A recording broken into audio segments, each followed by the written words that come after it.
యాదగిరిగుట్ట పట్టణ ప్రజలకు మా బీఆర్ఎస్ పార్టీ తరపున ఒక విన్నపం. గౌరవ తెలంగాణ తొలి ముఖ్యమంత్రి గౌరవ చంద్రశేఖరరావు గారు యాదగిరిగుట్ట దేవస్థానాన్ని పునర్నిర్మాణం చేసి ఒక తెలంగాణ తిరుపతిలాగా చేసినటువంటి సందర్భం మనందరికీ తెలుసు. భారతదేశంలో ఎక్కడ లేని విధంగా పూర్తిగా రాయితో నిర్మించినటువంటి దేవాలయాన్ని దాదాపు 1200 కోట్ల రూపాయలు పెట్టి ప్రభుత్వ ఖజానా నుంచే డబ్బులు కేటాయించి మరి గొప్ప నిర్మాణం చేసినటువంటి సందర్భం మనం అందరం కూడా గుర్తుంచుకోవాలి. ఈరోజు మరి ఒక సంపద సృష్టించడం మన యాదగిరిగుట్ట పట్టణానికి. ఎట్లా అంటే ఈరోజు కేసీఆర్ అంత గొప్పగా తిరుపతి స్థాయిలో నిర్మించిన దేవస్థానానికి శని ఆదివారాల్లో 70,000 నుంచి 1,00,000 వరకు జనం శ్రీ స్వామివారిని దర్శించుకుంటున్నారు. అదేవిధంగా మరి ఇతర సమయాలలో 50,000 మందికి తక్కువ కాకుండా జనాలు స్వామివారిని దర్శించుకుంటున్నారు. ఇది నిజంగా కూడా ఎవరు కూడా గతంలో ఇంత గొప్పగా ఈ దేవస్థానం నిర్మాణం అవుతుంది, ఇంతమంది భక్తులు యాదగిరిగుట్టకు వస్తారని చెప్పి కూడా ఎవరు ఊహించలేదనుకుంటా. మరి నిజంగా కూడా ఈ రాష్ట్రానికి తొలి ముఖ్యమంత్రిగా వారు రావడం, యాదగిరిగుట్టకు నిజంగా కూడా ఈ పరిస్థితి రావడం ఒకసారి మనం ఆలోచన చేయాలి. ఇలా లక్షలాది జనం యాదగిరిగుట్టకు రావడం వలన అనేక మంది వ్యాపారస్తులు కావచ్చు, చిన్న చిన్న చిరు దుకాణాలు కావచ్చు, అందరికీ కూడా గిరాకులు పెరిగినాయి. ఎంతోమందికి ఉపాధి కలిగింది. దాదాపు దేవస్థానంలో అవుట్సోర్సెస్ కిందనే దాదాపు 250 మందికి ఇలా ఉద్యోగాలు దొరికినాయి. అది ఎట్లా వచ్చింది?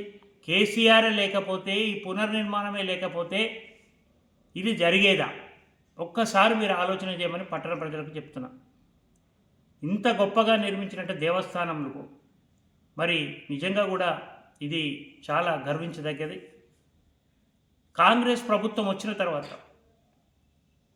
అక్కడక్కడ ఒక 10% పనులు పూర్తి రోడ్ల విషయంలో కావచ్చు, ఇంకా అక్కడక్కడ కొన్ని అసంపూర్తి పనులు ఒక 10% మాత్రమే ఉన్నాయి.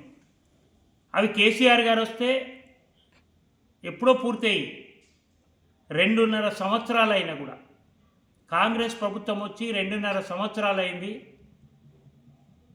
ఒక్కనాడైనా ఒక్క రూపాయి అనేది కేంద్ర రాష్ట్ర ప్రభుత్వం కేటాయించిందా? ఒకసారి ఆలోచన చేయాలి.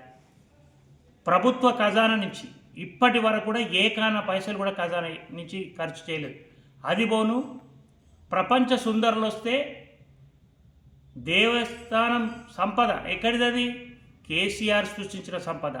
ఆ సంపద నుంచే ఖర్చు పెట్టిరు తప్పితే దేవస్థానం డబ్బులు కేసీఆర్ సాధించి పెట్టినటువంటి సంపద నుంచే ఖర్చు పెట్టిరు తప్పితే ఈ రేవంత్ రెడ్డి ప్రభుత్వం, ఈ కాంగ్రెస్ ప్రభుత్వం ఏకాన పైసలు ఇప్పటి వరకు కూడా చేయలేదు. ఇక్కడ వైటీడీఏ పెట్టిండు కేసీఆర్ గారు ఈ ప్రాంత అభివృద్ధి కోసం. యాదగిరిగుట్ట పట్టణం కావచ్చు, ఇలా పట్టణంలో రోడ్లు అవుతున్నాయన్నా ఏమన్నా కూడా వైటీడీఏ నిధులే.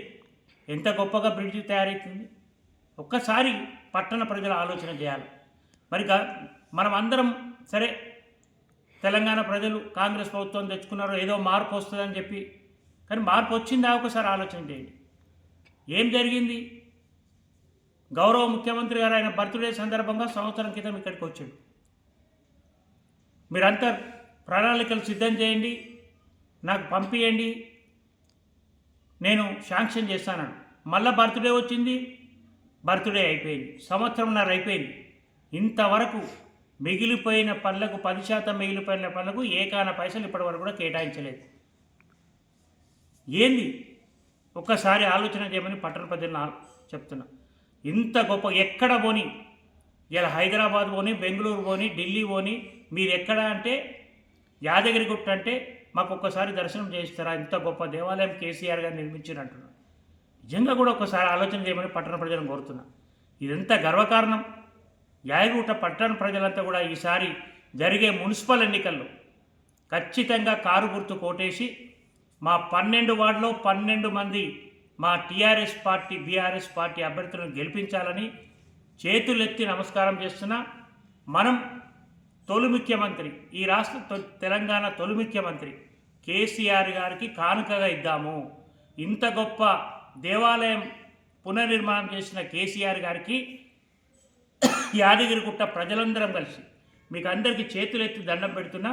ఖచ్చితంగా మీరు ఈ 12 వాళ్లకు 12 వాళ్ళు బీఆర్ఎస్ పార్టీ అభ్యర్థులను గెలిపించి కేసీఆర్ గారికి కానుకగా ఇద్దామని చెప్పి మీకు అందరికీ నేను కోరుతున్నా. ధన్యవాదాలు. జై కేసీఆర్, జై లక్ష్మీనరసింహస్వామి.